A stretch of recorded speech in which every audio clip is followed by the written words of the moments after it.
Hey everyone, welcome back to Speak Up, the podcast where we help you become more confident in everyday conversations. I'm your host, Ryan, and I'm here with my awesome co-host, Priya. Hey guys, thanks for joining us again. We're excited for today's episode.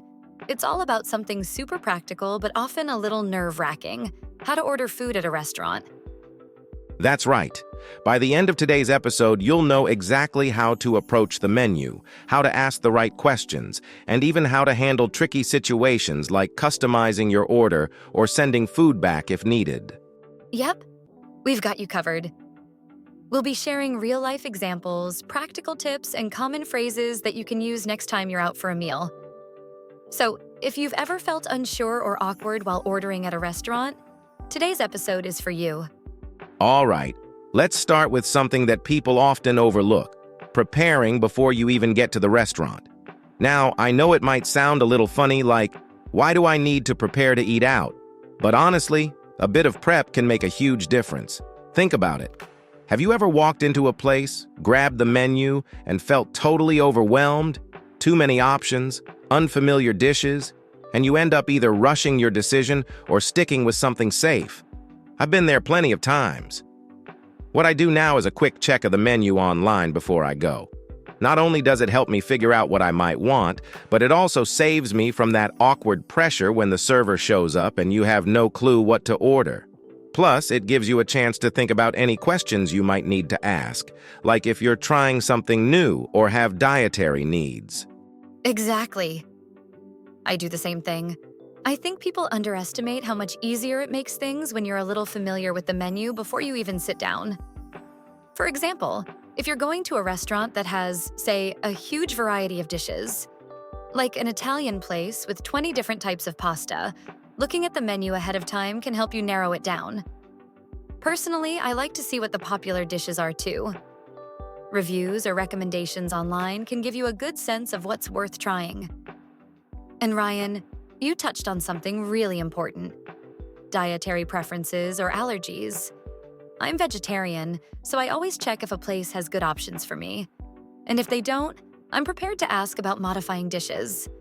A little heads up can save you from disappointment or frustration when you get there and realize there's nothing for you to eat. So, knowing what's on the menu can give you a better experience from the start. And it's so easy. Most restaurants have their menus online these days.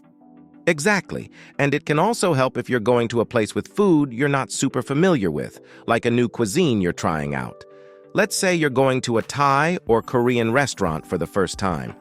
Taking a few minutes to look up what some of the key dishes are, like understanding what a pad Thai or bibimbap actually is, can really help you feel more confident when it's time to order. You don't want to be stuck trying to guess what you're going to like.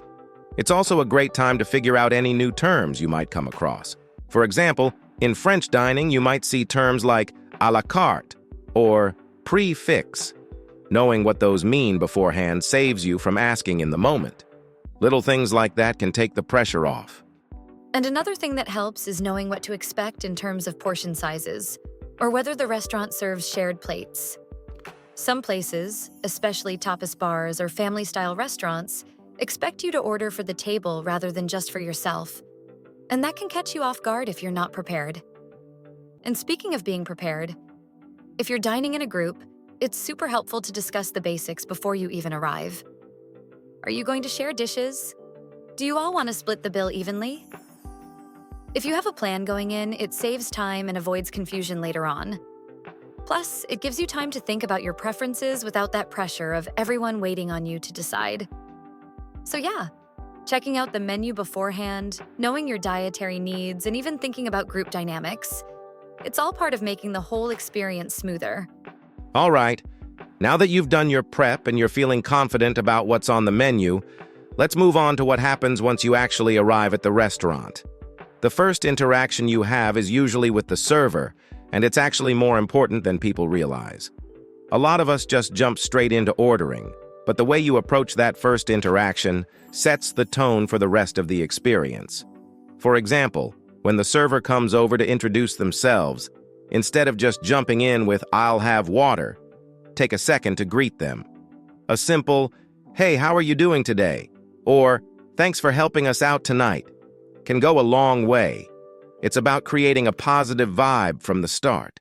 It might sound like a small thing, but being polite and friendly not only makes you feel more comfortable, but it also shows respect to the server, who's going to be helping you throughout the meal. It can even lead to better service because you're building a connection right from the beginning. Absolutely. And once that first interaction is out of the way, you can get to the fun part, ordering your drinks. This is where being clear and direct comes in handy. I know sometimes people can feel shy or even rushed when the server asks what they'd like to drink, but it's important to take your time and be specific. For example, instead of just saying, "I'll have a soda," try something like, "Could I have a Coke with no ice, please?" Or if you're ordering something like tea or coffee, you can say, "I'd like an iced tea with lemon, please." That little bit of extra clarity makes it so much easier for the server to get it right the first time. And don't hesitate to ask questions here either. If you're not sure about something, like what beers they have on tap or what their signature cocktails are, just ask. A great line to use is, "What do you recommend?" Servers usually love sharing their favorites and guiding you toward a choice you'll enjoy. Yeah, I do that all the time. Especially if I'm at a new place and I'm not familiar with the drinks menu. I'll say something like, "What's your most popular cocktail?" Or, "Do you have any local beers on tap?" It's an easy way to get a good recommendation without feeling overwhelmed by the options. Also, if you need more time to decide, whether it's drinks or food, don't feel pressured. It's totally okay to ask for a few more minutes. You can say, "Could we have a few more minutes to look over the menu?" It shows that you're being thoughtful about your order instead of just rushing into something. The server will appreciate it, and it gives you a bit more breathing room to make the right choice. Exactly. And I think that's a really good point. Rushing into an order because you feel pressured is such a common mistake. It's totally okay to take your time. And once you're ready to order your drinks, just keep the conversation clear and respectful. Like you mentioned, Ryan, asking for water with no ice or a specific type of drink is simple, but it makes everything easier. I also like to ask little details about the drink if I'm unsure. Like, is the lemonade sweetened? Or how strong is the cold brew? It helps avoid surprises, especially if you're picky about how your drinks taste. And another thing, don't forget to ask about refills if it's something like soda or iced tea. You could ask, "Do you offer free refills on this?" It's a small detail, but good to know up front, so you're not caught off guard when the bill comes later. Okay, so now that you've got your drinks sorted and you're feeling comfortable, let's move on to the main event, ordering your food. This is where people sometimes get a little nervous, especially if they're at a new restaurant or trying a dish they haven't had before. The key here is to be clear and specific when placing your order. Don't feel like you need to rush through it or worry about asking questions. If something on the menu isn't clear, it's totally fine to ask for more details. For example, if you see something like Chef's Special and it's not explained well, you can just say, "Could you tell me a little more about the Chef's Special?" Or, "How is this dish prepared?" This not only helps you make a more informed decision, but also shows the server that you're genuinely interested in what the restaurant offers. Yeah, and let's talk about being specific with your preferences, because this is something that can really impact your experience. For example, if you're ordering a burger, don't be afraid to ask for it exactly the way you like it. You could say, "I'll have the cheeseburger, but can I get the cheese on the side and no pickles, please?" Or, "Can I substitute the fries for a side salad?" Most restaurants are totally fine with making those kinds of adjustments, as long as you ask politely. It's all about clear communication. And if you have any allergies or dietary restrictions, make sure to mention them when you order. You don't need to feel awkward about it at all. Just say something like, "I'm allergic to shellfish, so could you make sure there's no cross-contamination?" Or, "I'm gluten-free. Is this dish safe for me to eat?" It's always better to be upfront about these things so the kitchen can take the right precautions. Exactly. And I think a lot of people hesitate to customize their order because they don't want to be difficult, but honestly, restaurants are used to it. As long as you're polite and clear, it's not an issue. Like one time, I was at a steakhouse, and I wasn't sure how spicy their peppercorn sauce would be, so I just asked the server, "Could you serve the sauce on the side?" That way I could try it without committing to it, and it ended up being the perfect choice. It's also helpful if you're trying a new dish and aren't sure how intense the flavors are. You can say something like, "I'd like to try the curry, but could you make it mild?" It's these little adjustments that can really elevate your meal and make sure you get exactly what you want. Definitely. And I love that example because it shows that asking for small changes doesn't have to be complicated. It's about knowing your preferences and communicating them. And if something is unclear, like a dish description that just says spicy, ask what that means for their kitchen. You could say, "How spicy is the green curry? Could you tone it down a bit?" This way, you're setting yourself up for an enjoyable experience instead of being stuck with something too spicy or too bland for your taste. Another thing is portion sizes. If you're not sure how big a dish is, don't hesitate to ask. You can say, "How large is the pasta portion?" Or, "Is this dish enough for one person, or is it more of a sharing plate?" That way, you avoid over-ordering or being disappointed by a portion that's too small. All right, so you've placed your order and everything seems to be going smoothly. But what happens if something goes wrong with your meal? It happens to all of us at some point. You order a medium-rare steak, and it comes out well done, or you asked for no onions, and there they are, right on top of your dish. A lot of people feel really awkward about sending food back or asking for changes, but it's totally okay as long as you handle it politely. For example, if your steak isn't cooked the way you wanted, you can say something like, "Excuse me, I ordered my steak medium rare, but this seems a bit overcooked. Would it be possible to have it redone?" It's all about the way you ask. You're being respectful, and most servers are more than happy to fix the issue because they want you to enjoy your meal. Exactly. And it's really about finding that balance between being polite, but also making sure you're getting what you ordered. No one wants to make a fuss. But if something's not right, it's better to speak up sooner rather than later. If you let the server know politely as soon as you notice the issue, it's much easier for them to fix it quickly. I remember once I ordered a salad, and it came with the dressing mixed in when I'd asked for it on the side. So I just said, "Sorry, I asked for the dressing on the side. Would it be possible to get a new one?" The server was super understanding and brought me a fresh salad without any problem. Most of the time, the restaurant would rather fix the mistake than have you sit there unhappy with your meal. Exactly. And another tip for handling these situations is to keep your tone friendly and patient. If the restaurant is really busy, mistakes can happen, and keeping calm will usually result in faster, better service. Let's say your food comes out late or it's the wrong dish. You can say something like, "I think there might have been a mix-up. This isn't what I ordered. Could you check on it for me?" This way, you're letting them know there's an issue, but you're not putting them on the spot. And if the issue can't be fixed, like if they've run out of a dish or you're in a rush, asking if they can offer a quick alternative is a good move. You might say, "I know you're out of the dish I ordered, but is there something else you can recommend that's quick?" Right.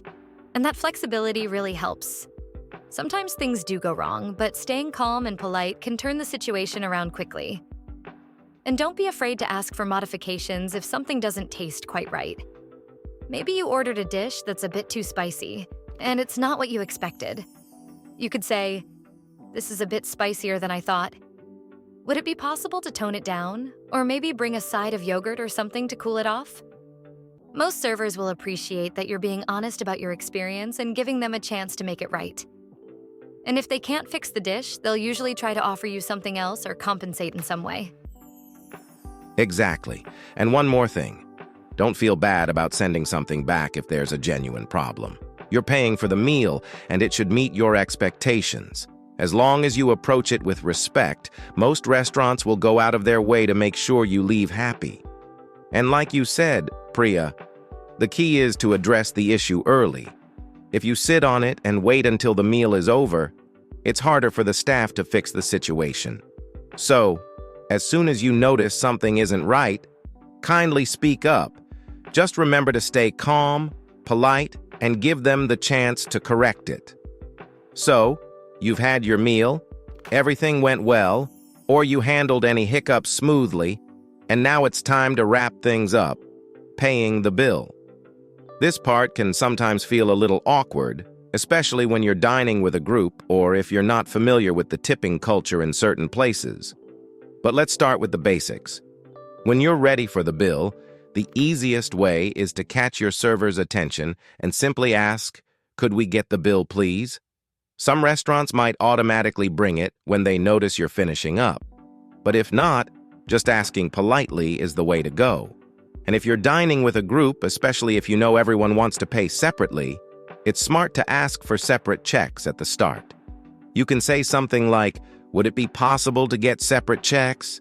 That way there's no confusion when it's time to pay, and the server can organize things ahead of time. Yes. And if you're in a group, splitting the bill can sometimes feel tricky, especially if different people ordered different things. That's why asking for separate checks early on makes everything so much simpler. But if that's not possible, there are always a few ways to handle it smoothly. One option is for someone to pay the bill up front, and then everyone can use apps like Venmo, PayPal, or Cash App to send their share. You can say, "I'll pay the bill and you all can Venmo me your part." It's fast and avoids awkward math at the table. And speaking of the bill, don't forget to double check it when it arrives. Mistakes do happen, especially if the restaurant is busy. Just take a quick glance to make sure everything's correct, and if something looks off, politely ask the server to clarify. For example, "I noticed an extra charge here. Could you explain what that's for?" They'll usually sort it out quickly. Exactly. And let's talk about tipping, which can sometimes confuse people, especially if you're in a country with different customs. In the US, for example, tipping is generally expected, and the standard range is between 15% and 20% of your bill. So, if your bill is $50, leaving around $8 to $10 as a tip is considered normal. You can always round it up for simplicity. A quick way to calculate it is to move the decimal point over once, which gives you 10%, and then you can double that to get close to 20%. So if your bill is $42, 10% would be $4.20, and doubling that gives you about $8.40 for a 20% tip. Pretty easy to remember, right? But if the service was exceptional, don't hesitate to leave a little more to show your appreciation. And if you're in a country where tipping isn't expected, like Japan or some parts of Europe, it's always good to check local customs so you're not overdoing it or, worse, offending anyone. Yeah, that's a really important point. Tipping customs can vary a lot, so when you're traveling, it's smart to look up what's expected before you go out to eat. In some places like France, service is often included in the bill, so you don't have to add anything extra. But if you want to leave something small for great service, that's totally up to you. One time I was in Italy, and I wasn't sure if I needed to tip. I asked the server directly, and they told me that service was included, but they appreciated a little extra for great service, so I left a couple of euros. It's all about knowing what's normal where you are. And don't forget, if you're using a card to pay, you can still leave a tip by adding it to the total on the receipt or asking the server how they handle tips for card payments. Exactly. And if you're paying with a card, most receipts will have a spot where you can write in the tip. Just be sure to double-check your math before you sign. Another option is tipping in cash, even if you pay with a card. You can hand the server cash directly and say, "Here's your tip," if you prefer. Some people like doing it that way because it's immediate and the server gets it right away. But either way, tipping is a nice way to acknowledge good service, and it's a part of the dining experience that can leave a positive, lasting impression. So, don't overthink it.